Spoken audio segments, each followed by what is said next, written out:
ये भी जो हमारे अंदर भिन्न भिन्न भेद है, इनको बिल्कुल खत्म कर दें। जातीयता के भेद तो है ही हमारे अंदर पहले ही से बसे हुए हैं।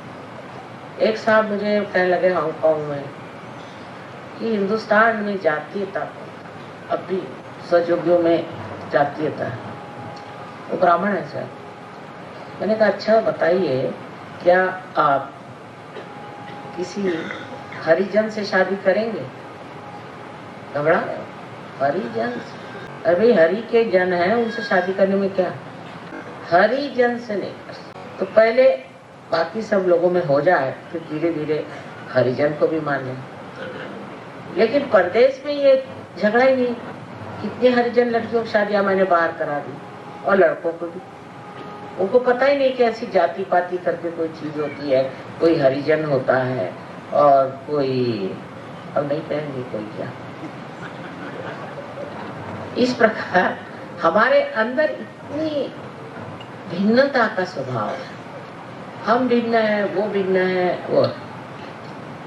अब भिन्नता भी आवश्यक चीज है, ये नहीं। परमात्मा ने हरेक को भिन्न भिन्न बनाया। हरेक की शक्ल अगर एक बनाते तो कोई किसी को पहचान नहीं पाता है। जैसे कोई आपने आर्मी खड़ी कर दी, इसी तरह से सबकी शक्ल हो जाती। तो भगवान ने एक पत्ता दूसरे से नहीं मिलता, ऐसा पत्ता बनाया है कि ये पत्ता आप कहीं दुनिया में जाके ढूंढे तो एग्जैक्टली सेम नहीं हो सकता, पता ही। ये उसकी कमाल है।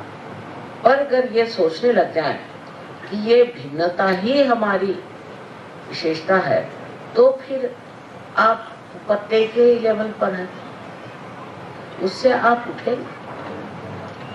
उससे उठकर देखिए तो आप समझ जाएंगे कि आप जो है वो एक विशेष व्यक्ति, योगी जन, जिनकी की जात पात कुछ नहीं। शास्त्रों में लिखा है सन्यासी की जात पात नहीं। जब सन्यासी हो गए आप क्या रह गए?